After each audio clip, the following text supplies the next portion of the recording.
Gestão fiduciária correta versus gestão inversa. A verdade sobre o tripé econômico. Texto 30, por LED.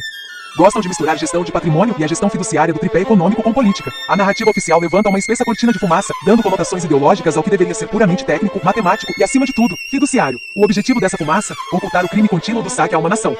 A gestão correta do tripé econômico, seguindo a Constituição e o dever fiduciário, independe da forma de convívio de uma sociedade. Gestão correta é gestão correta. Gestão inversa é gestão inversa.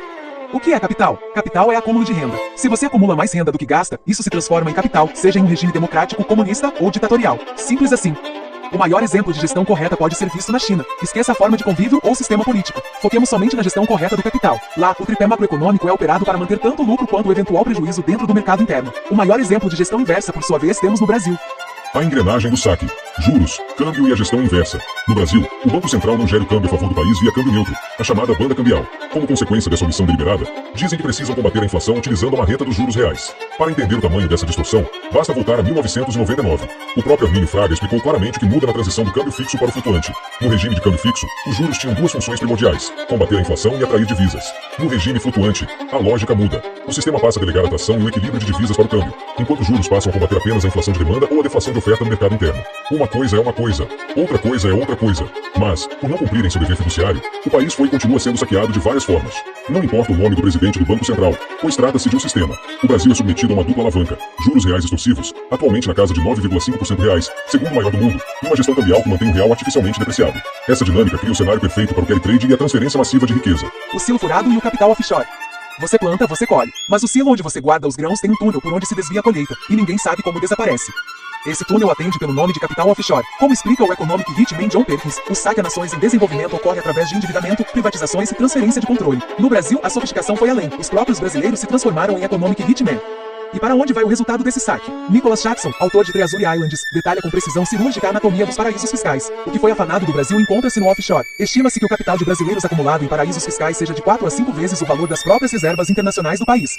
Enquanto os passivos, a dívida pública impulsionada pelos juros altos, pipocam no Brasil real, de quem paga impostos, os ativos, o lucro, a riqueza, acumulam-se no Brasil offshore. Não se trata de má gestão, é uma gestão inversa, consciente e meticulosamente executada. O câmbio neutro como fiel da balança. Não adianta trocar o presidente do Banco Central se a prática instaurada de 1999 para cá continuar a mesma. Não adianta trocar o capataz quando o coronel é o mesmo. O Brasil é um país rico, mas com parte significativa do seu povo na miséria. Para corrigir essa distorção, a solução técnica e fiduciária é a adoção do câmbio neutro, a banda cambial.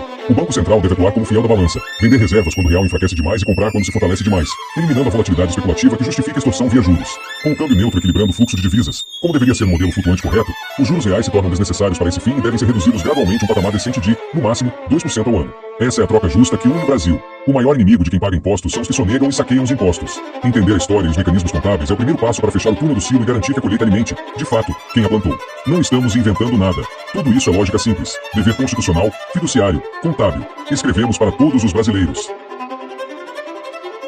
O tripé econômico que sedimenta a nossa economia foi definido assim: meta de inflação, superávit primário, câmbio flutuante.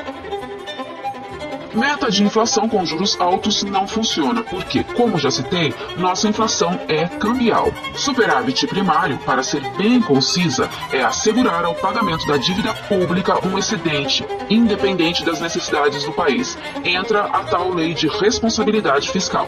E câmbio flutuante num país com déficit em transações correntes é simplesmente deixar a moeda à mercê da oferta e demanda. Detalhe, a China manipula o câmbio, valoriza e desvaloriza sua moeda dependendo do momento e da necessidade.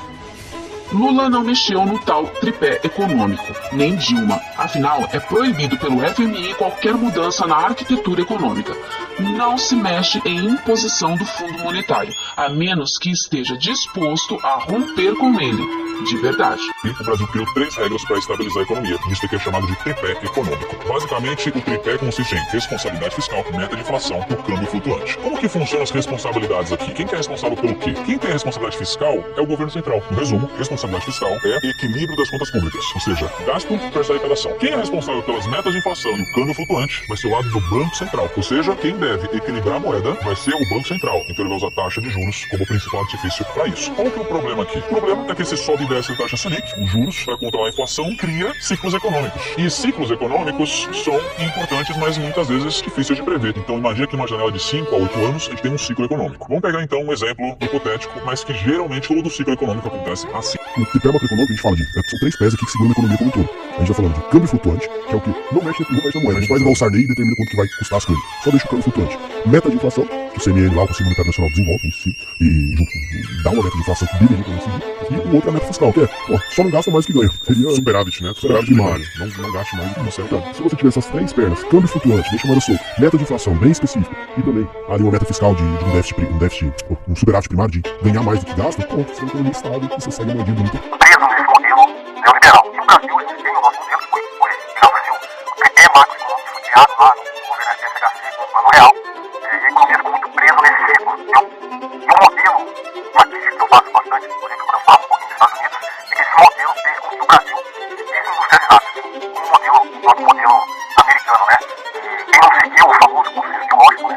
Foi lá na década de 80, são os países que hoje também cresceram. A China, por exemplo, a China e a Coreia do Sul. O Brasil foi seguir, digamos, a cartilha, né, no consenso de Washington, o Brasil se desindustrializou. O Brasil era uma potência industrial até a década de 80. E lá pra cá a gente simplesmente destruiu a nossa indústria.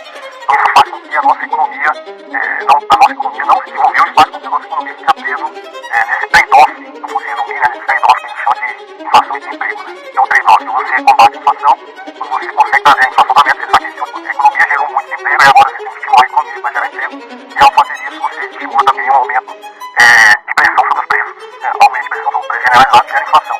Então a gente fica nesse ciclo que é muito volátil para a economia, e isso é muito ruim para as classes menos privilegiadas. Né? Você acaba sempre nesse ciclo concentrando mais riqueza. Porque a política monetária de aumentar ou diminuir a taxa de juros, você está remunerando cada vez mais o capital, quando você quer tirar a economia, você aumenta a taxa de juros, e aí quem se enriquece nesse cenário é quem está